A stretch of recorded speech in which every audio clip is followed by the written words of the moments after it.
Okay. Well, I'm excited to be here today, and I have the pleasure of interviewing Yudit. My name's Sarah MacArthur, and I am a level 1 ESD Global instructor graduate. I was able to complete my course in February of 2020, so I was very excited. I also have 10 years of experience in the empowerment self-defense world through Impact Personal Safety of Colorado. And I am the manager of the 2021 Violence Prevention Education Conference, which would be held in Prague on March 13th and 14th. Just wanted to note that even though our desire and dream is to have the conference live and in person in Prague, we are monitoring COVID-19 to make sure that we are doing due diligence so that everybody is as safe as they can be.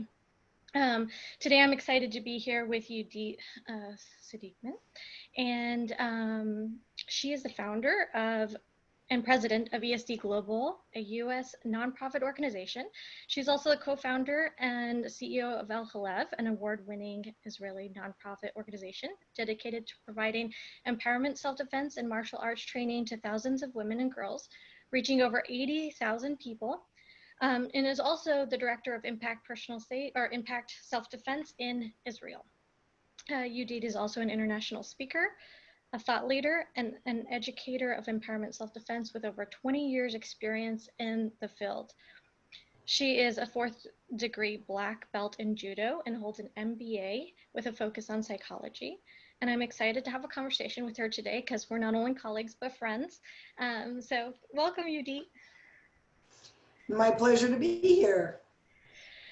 So today we're going to have a conversation about the Violence Prevention Education Conference. But before we get to that, I would really love to take a little bit of time to get to know you a little bit more, to dig a little bit into your journey of how your journey started that led to this place of having our second Violence Education Prevention Conference. So if you would be willing to just tell us a little bit about your story and your journey, because I know, and so do you, that most journeys that end in these great life-changing, transformative events come from life experience. So we'd love to hear more about that. Absolutely. So I never know where to start the story. And so maybe I'm going to start a little further back than most of you have heard, because I've never really tied the two pieces together. And it's the night before my parents' 60th anniversary. So I'm going to call out sincere gratitude that this lovely couple not only got married, but 4 years later adopted me. So part of my story begins with being what I was always raised to know and believe as the chosen child. Some kids are conceived and others are chosen. And that was always a very special thing for me. When I was 12, that in-between tweeny area of 11 and 12, I started taking guitar lessons with the cantor of our temple. And for anyone who doesn't know what that position is, it's like the second to the rabbi. So the rabbi's left hand, he's the guy who sings, the choir director, whatever. But he has an ordination. So he is a religious leader. He's not just somebody who is hired to lead the choir, right? He is an ordained religious leader. And I was 12 and he was 27 and he was cute and charismatic. And at some point, the guitar lessons started happening in his home because he moved to the town where I was living, which was this tiny little New Jersey suburban town. So I would ride my bicycle over and we would do guitar lessons there. And at that point in time, when you think about the late 70s, sex education was more or less about don't have sex, but no reason why. And no reason, like we knew romance, like we knew all that stuff. We didn't, and we knew normative heterosexual sex. And, you know, now that I go back and I can more clearly think about what I was going through at that time in my life, I realized how it was so easy for him to manipulate me into having a sexual relationship with him. And that carried on for 6 years. Wow. And while I had to learn how to call it rape, like that was a learning process for me. Because I thought I was in, you know, it was our special secret. And part of what I've always, the way I've always framed this, and it makes the most, like, this is my story. So while there's so many people who want to tell me what I'm supposed to think and what I'm supposed to feel about it, I've had to really work on figuring out what my story is. And I fell in love with him. And this was a romantic relationship for 6 years. And we ended it amicably. Like we grew out of the relationship in a normal way. Like I wasn't feeling like I was being coerced into anything.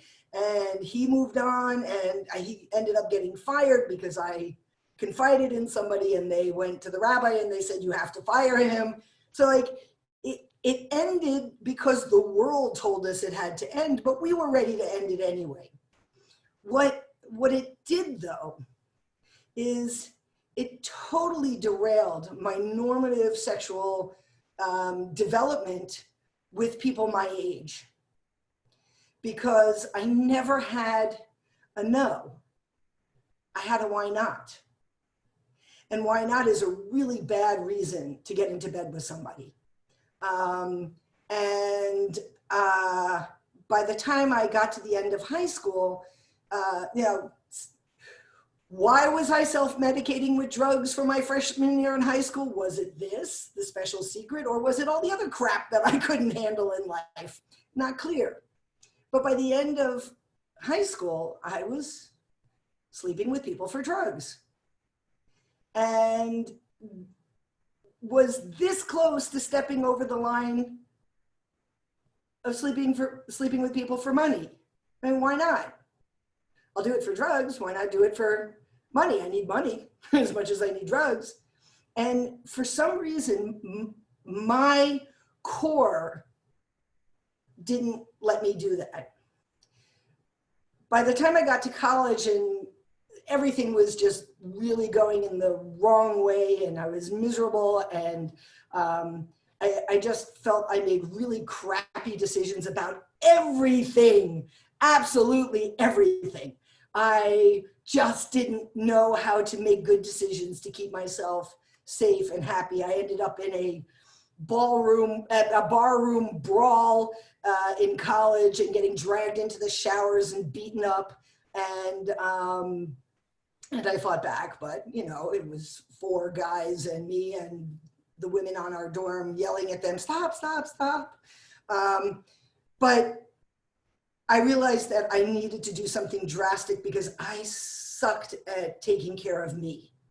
And that decision was become religious, but not the religious that I grew up with.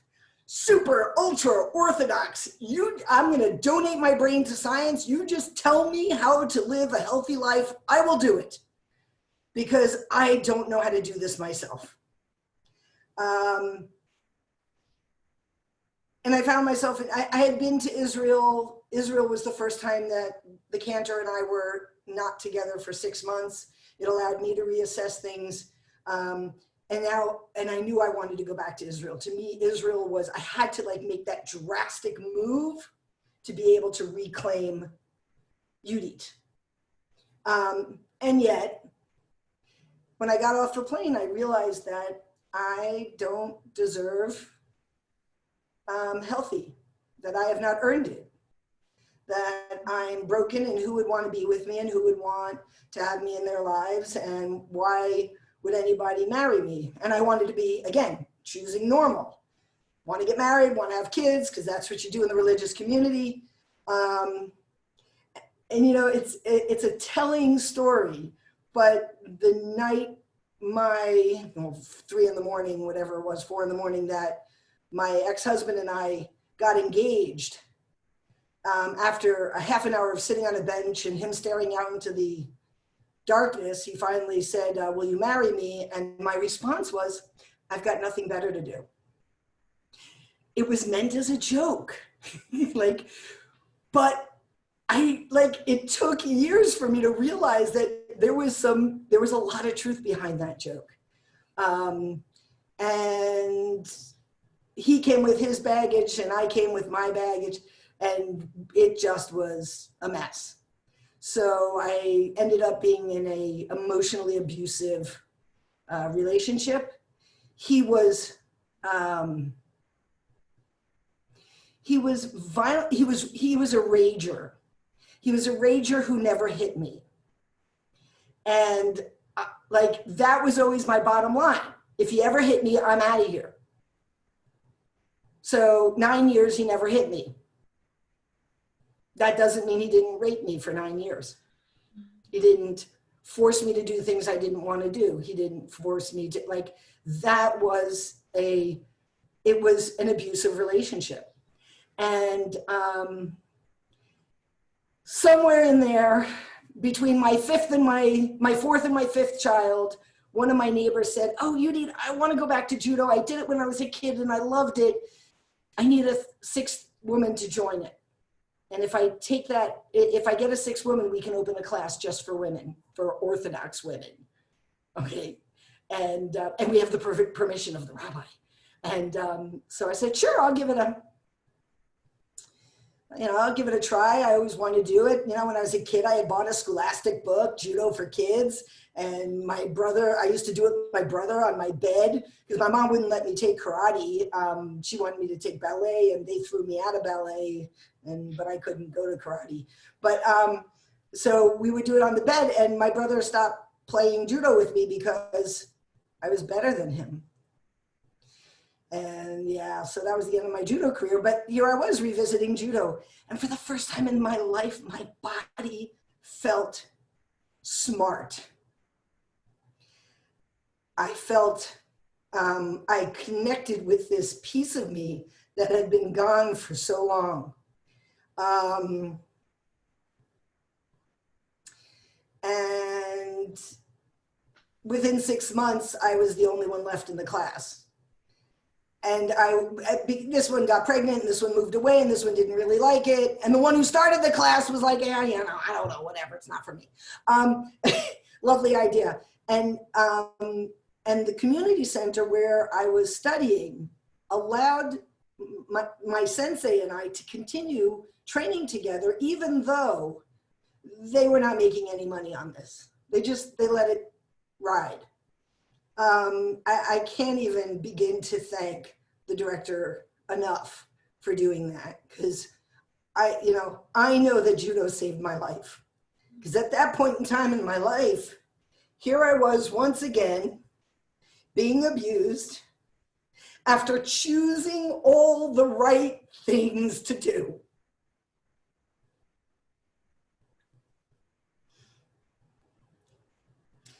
We were then offered, we knew we had to move because my oldest needed a new school. We got convinced to move into a settlement outside of Jerusalem, a nice suburban community, and within 6 months I was divorced. There's this saying in Judaism, change of place, change of mazel, change of your luck. And for me, absolutely, it usually means you change your place and you'll get a new job. For me, it was, I got divorced, and that was the best thing that ever happened to me. Because I knew clearly that there was nothing, that I couldn't go lower. And I had already convinced myself that my children would be better off without me. Um, I was given an allowance, even though all the money in the family was from me, from my working and from my family. I was given an allowance. I didn't have a checkbook. I didn't have a credit card. I was cut off from my friends. And then Ellen Krauss-Grossman, who at the time was just Ellen Grossman, invited me to go to the National Women's Martial Arts Federation special training. And that was the beginning of Yudit being reborn. So Judo helped me reconnect with my body.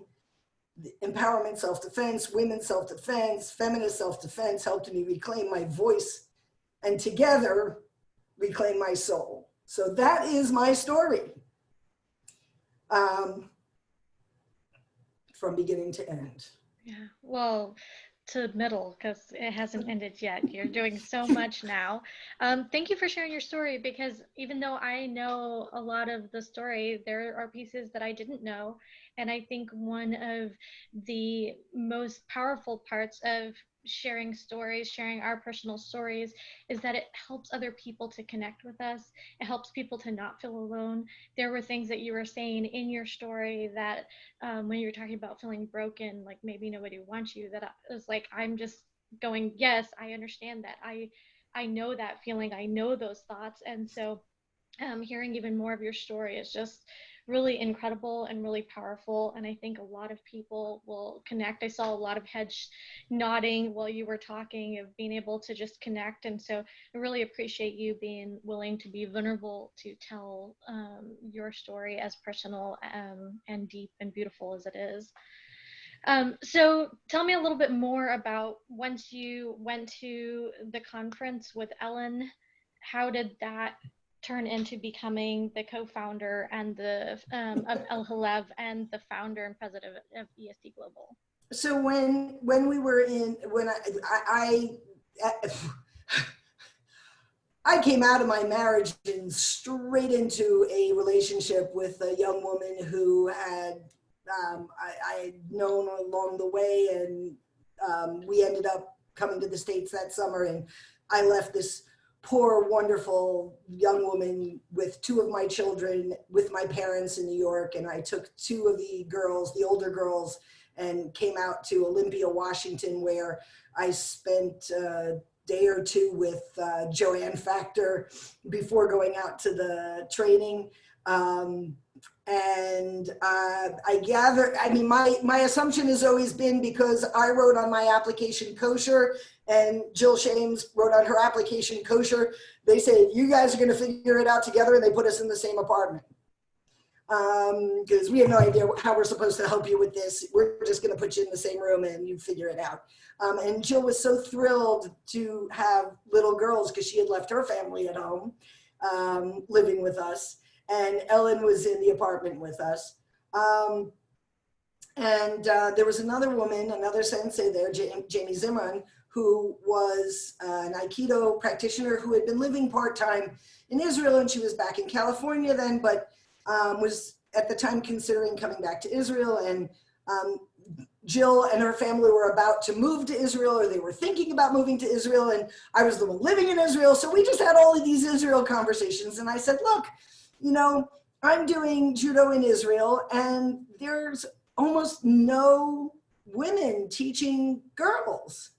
And the women that I know who've done, you know, tried to do martial arts drop out because it's not easy doing martial arts with men. Not because they don't care, and not because they're not supportive. There are plenty of those, but there's, I mean, I can tell you from my world of judo, there's this place where you're constantly tripping over ego.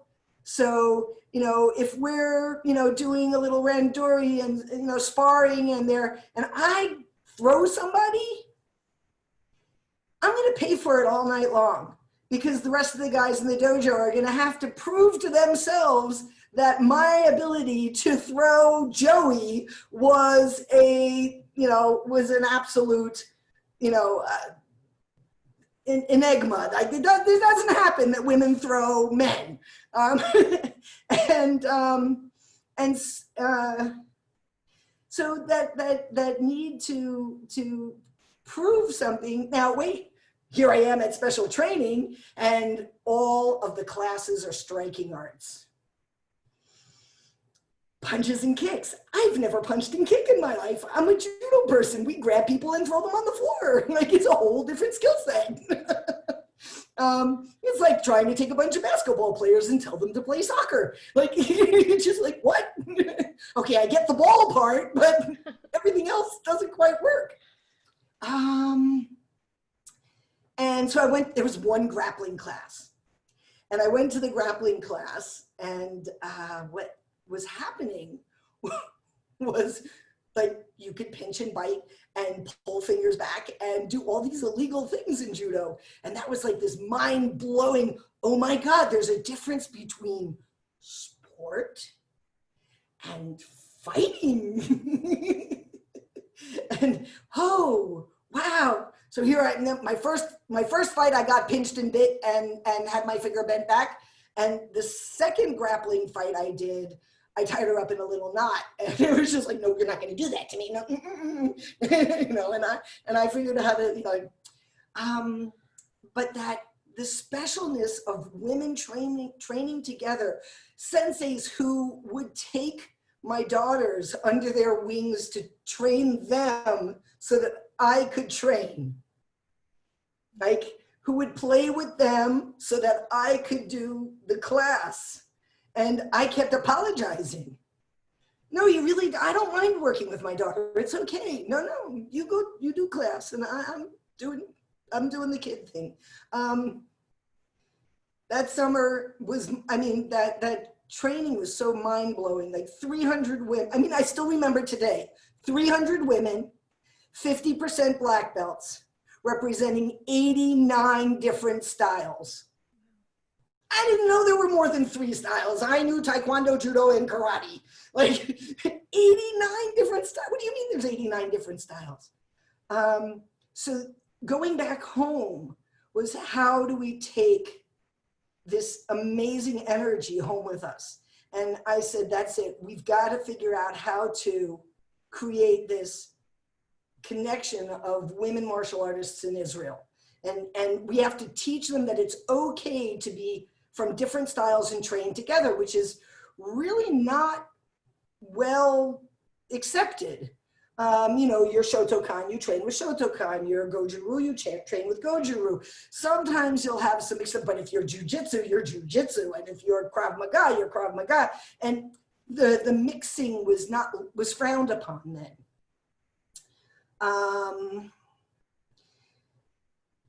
And I came back and I found the right people to talk to, and that original training was called Circles of Strength. And we translated it into Hebrew. And for years we ran this 1 or 2 day training for women. And how did it get to self-defense? So in the beginning, we were martial artists trying to spread martial arts for women and girls, or at least make it accessible for women and girls. And religious women means that they can't go to a co-ed class. So there had to be women teaching women. And I was actually at a crossroads, whether to do a degree, to do a master's in psychology, or to open a dojo. And my partner at the time said, Yudit, you're doing your master's for your father. You're going to do the dojo for you. And she was right. And I'm glad we took that path. And we started LLEV, primarily martial artists trying to teach women and girls martial arts. And it was not easy. And I don't believe it was the location. I believe it was that what we've learned over the years is women have a very hard time investing money in themselves. I agree with that. And two or 3 years after we started LLEV, Israel's serial rapist escaped from jail. We only have one, I just want you to know. There's only one serial rapist in all of Israel. He's in jail. And as long as he was in jail, everybody was okay with that because they caught Benny Selim. And now Benny Selim had escaped. And there was mass panic in the country. And this was such an aha moment for me. Because if you think about it, I'm pretty sure Benny Selim had other things to do other than raping people, trying not to get caught and sent back to jail. Like, I like this, and he certainly couldn't be everywhere in Israel at the same time. So this, when the suburban ladies refused to go out for classes at night, and the game in the cities was a group of boys walking down the street would see a group of girls and yell out the name, "Look, it's Benny Selim."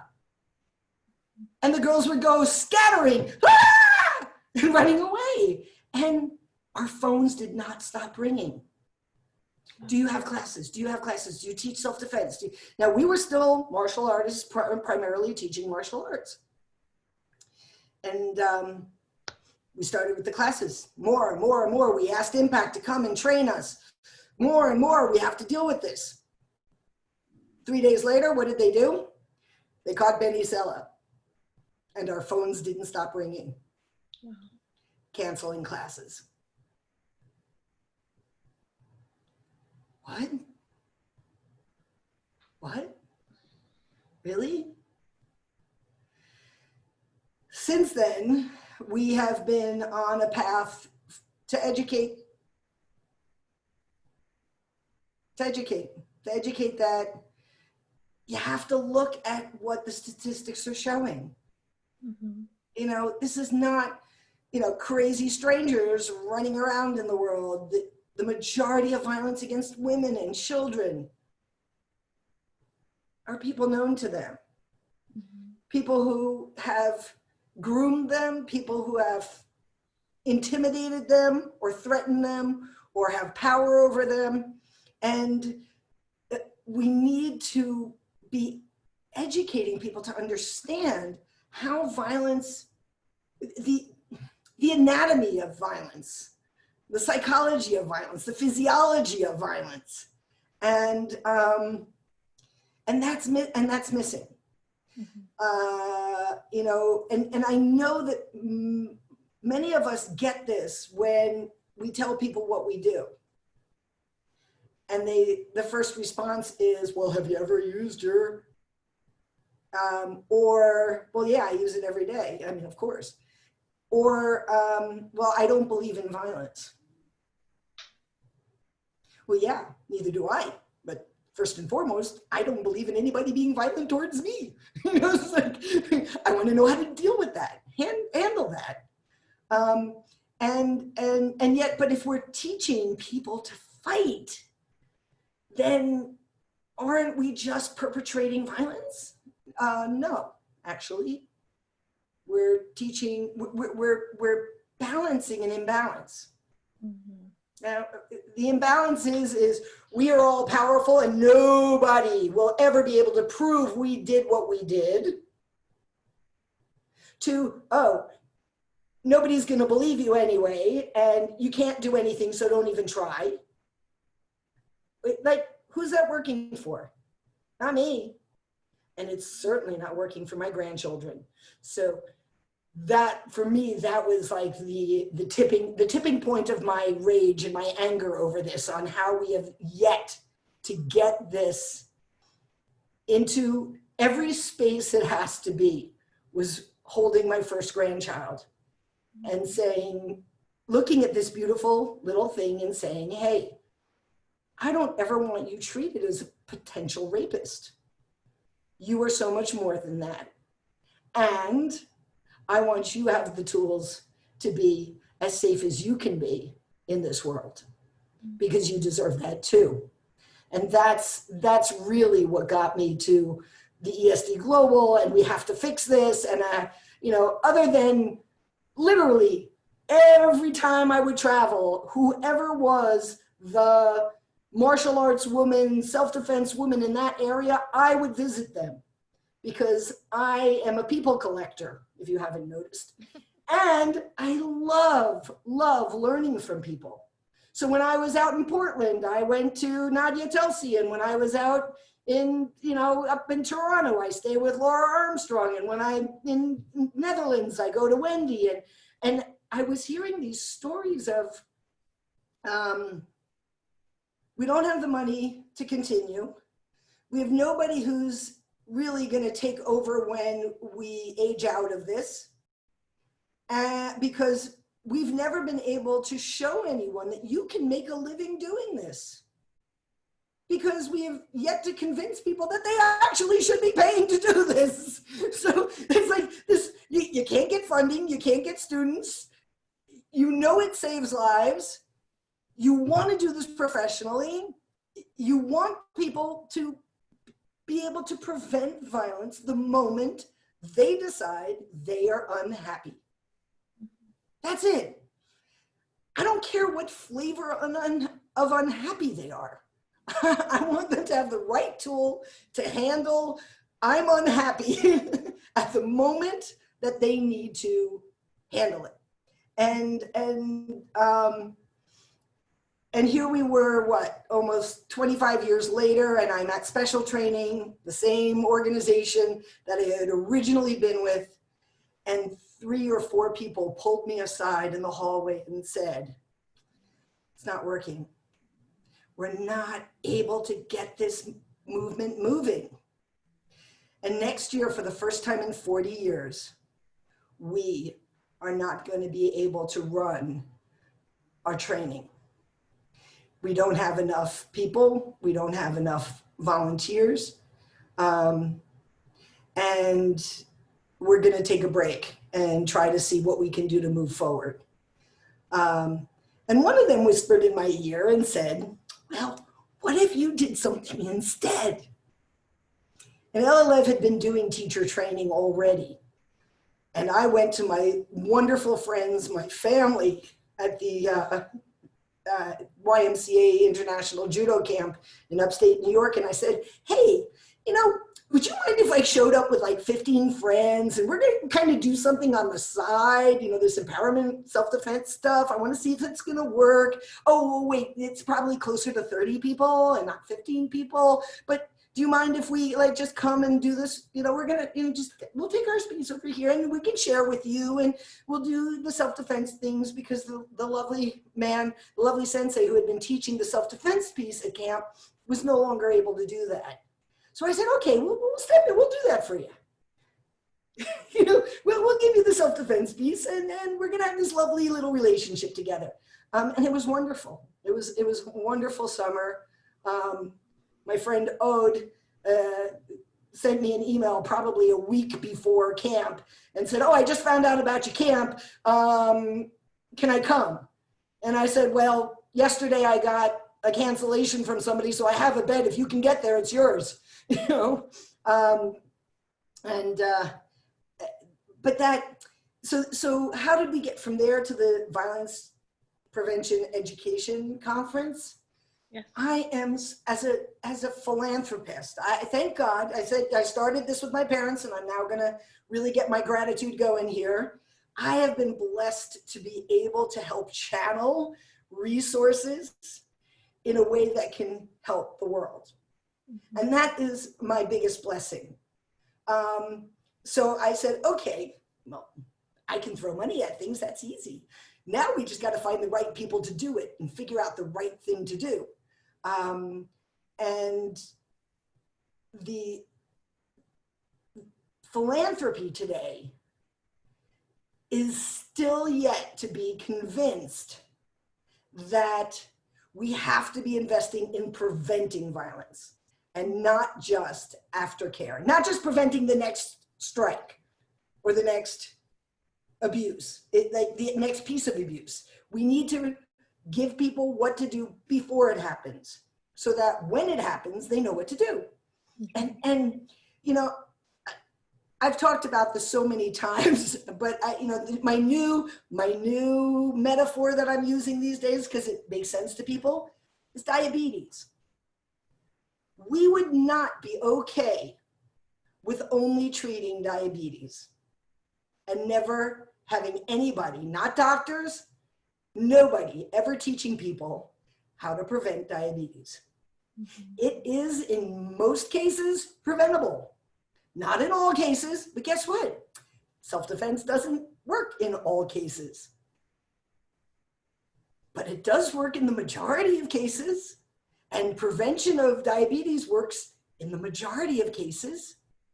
So if we wouldn't, I lost the English word, not accept. Yeah, accept. If we wouldn't accept only treating diabetes, then why should we accept only treating violence? And that's what this conference is about. This conference is about bringing people together who want to work on protocols and models of education that deal with teaching children and adults and survivors skills for navigating the world from a safe place before the trauma happens, before the violence happens, so that they have what to do when they go, oh, I'm not okay with this. Great. Thank you. So the first Global Violence Prevention Education Conference was held this year in Jerusalem. I had the pleasure of being part of it. It was February 23rd and 24th at El Halev. And it was full of people from all over the world. We had people from 56 participants in the training that happened before. The ESD Global ran 3 consecutive trainings, and so we had over 56 participants from that. 7 states were represented and 24 countries, which is just incredible. And so I would like you to just real quick talk about the first conference. What was the thing that you felt was the biggest takeaway from it? And then we'll start talking about 2021's conference. Wow. So I think the biggest takeaway was that there were quite a few people who had innovative ideas on how we can do prevention differently than empowerment self-defense. You know, that there are other things out there, but that we received really, really good applications to speak. Yeah, of course, we had a few applications where we were like, yeah, you're not getting this. Like, you, my friend, are pitching aftercare. We're not having aftercare here. But there were, at first, I think we were worried that we were just going to be talking into there's a phrase for this, right? Not talking into a vacuum, talking into we're preaching to the choir. But we really did, talking into the void. Yeah, thanks, Carrie. But that we really did bring partners on board who said, oh, yeah, no, we get what you're doing. And look, we're doing something like that. We're doing it this way.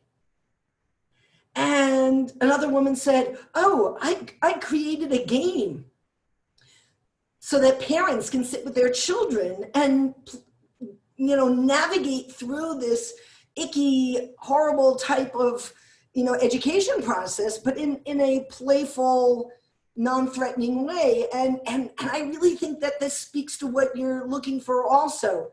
And that was really, really nice. I also know that there were 3 or 4 people who came to see us fail. Mm-hmm. And walked, because we're the martial artists, what do we know about psychology? And walked away with, and that was huge. That was really huge. Huge. Yeah. Awesome. Well, we're excited about 2021. Granted, everything goes well with COVID. We will be representing El Haleb and ESD Global with the Violence Prevention Education Conference in Prague, again on March 13th and 14th. And we're really excited because we've partnered with Linda. I'm going to try and say her last name. Sorry, Linda, if I mess up your last name. Bartova, and she is the founder of Diversio. It's a company where she tries to bridge her passion for supporting women and corporations and academia all together. She is in Prague, and she is partnering with us as our liaison to help us bring this program, not only just a conference, but also a ESD Global Level 1 training, and to bring this movement there. Yudit, tell me a little bit about why you picked Prague and how you know Linda and developed a friendship with her.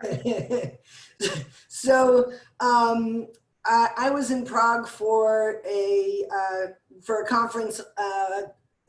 It was actually a very interesting conference. Usually conferences is, 500, 600 people in a hall and they talk at you for days and you go to maybe a few workshops. But this one, you signed up for a topic, and the topic was gender-based violence.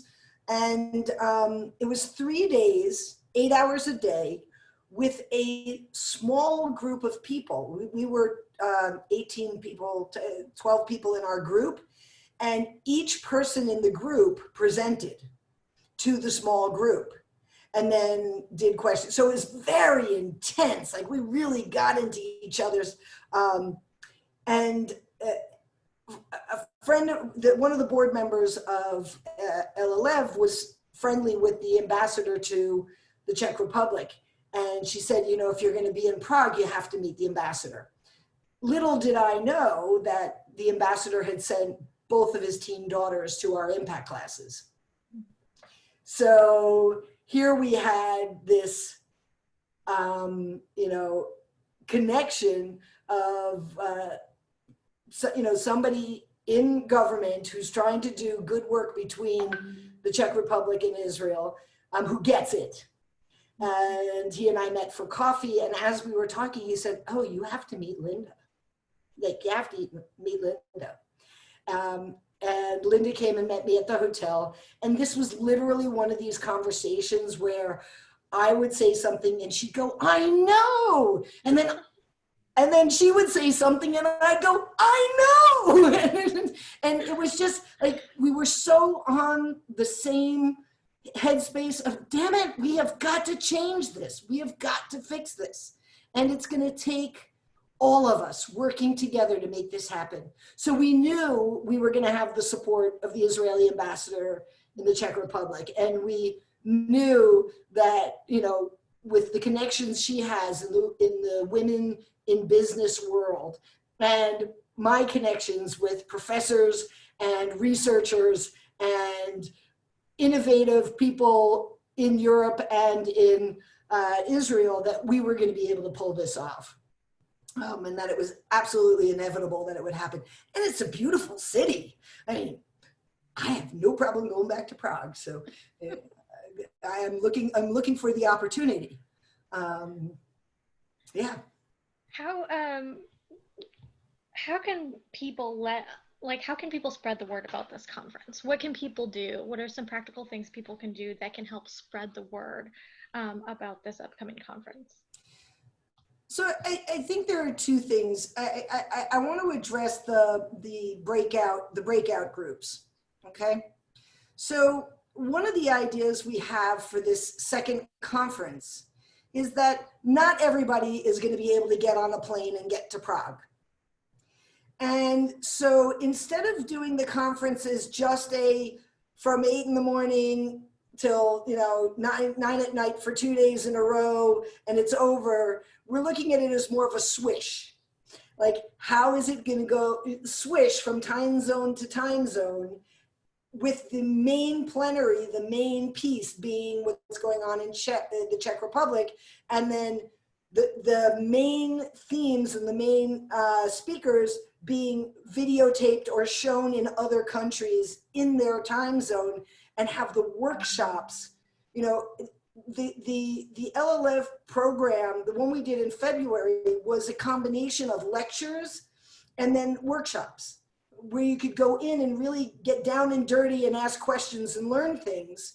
And I think that worked really well. I think people really came out of that high, from the energy and the sharing and the getting to know each other. And I know that, there are long-lasting friendships that came out of this, and the feeling of community. To me, I think that's what's essential about this, is that we need to come together as community so that we become a global network of people working together to make this change. So how do you, how do you amplify the sound? Consider being a host of a local VPEC that will figure out how to make it work in time zones and whatnot, so that we can really show people that, yes, it's going on in Latin America also. Yes, it's going on in Canada also. Yes, it's going on in Australia also. And anyone who has speakers, people that they've convinced that it's time to be looking at this and testing this and showing how this works, whether you're a social worker who's brought some of this, empowerment self-defense work into your practice and how it's changed the lives of clients. If you're a researcher and you're looking at how does this change lives, if you're if you're a teacher and you've brought it into your school system, if you're a government official and you are rolling it out in your state, we want you to come and talk about it and tell us how you're making this work, and so that we can share that with the rest of the world. Great. Bayan, did you want to take some time? I just wanted to check in with you to see if it's time to switch over to question and answers. Yes, so we have around 10 minutes left. So if anyone has questions, we are going to be opening the floor to hear from you. And I will be unmuting you, so go ahead.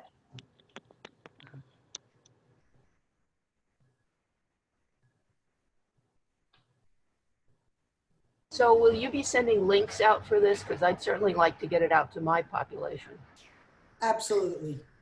Yes, we are currently working on some of the marketing and getting a website and our social media up. So we are doing a lot of behind the scenes work, and we'll have a launch at some point, and we'll make sure everybody will be able to see those different sites. So now there is on the El Halev webpage, there is currently a landing page.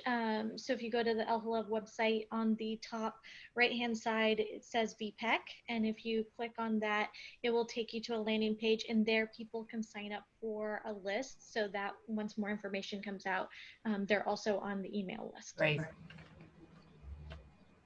I'm also going to share the link from our website in the chat if anyone wants to check that out.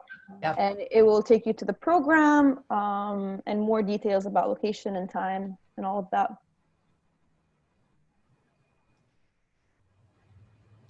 Any other questions? Who wants to come to Prague?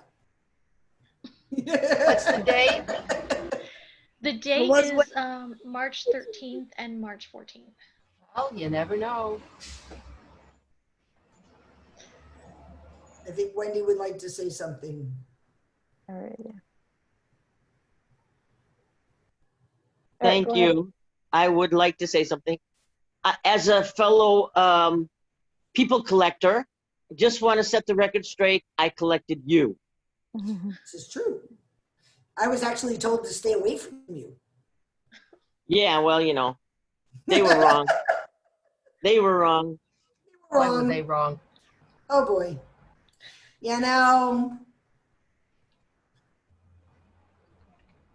Hey, it's been 20 years. Not bad. Not bad.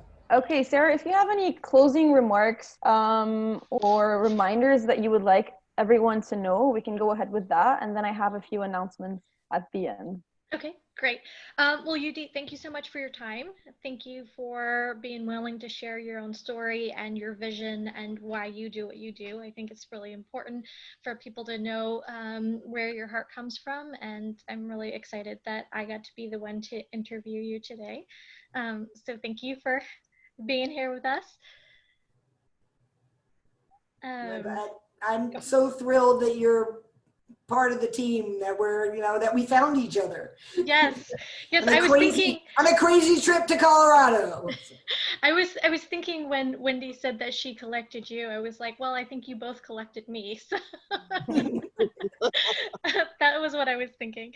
I'm really excited to be part of it. Um, one of the things I wanted to make an announcement about is a save the date for next Wednesday. It is a webinar that will be on being put on with ESD Global. It will be at 12 o'clock Eastern Standard Time. And it's a really exciting announcement about an opportunity that we'll be presenting for some training on public speaking.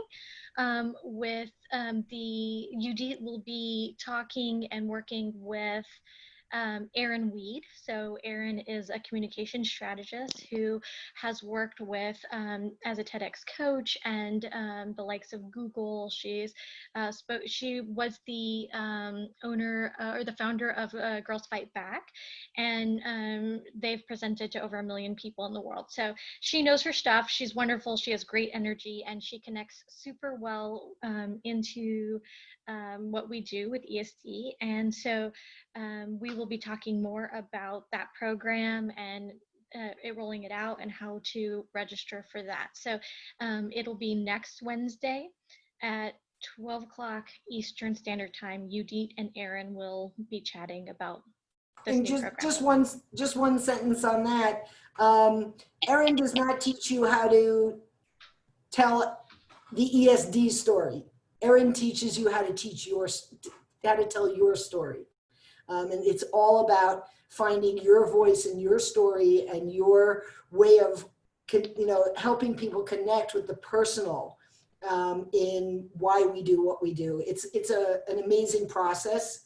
I had the pleasure of doing it with her, and I believe this will be really good.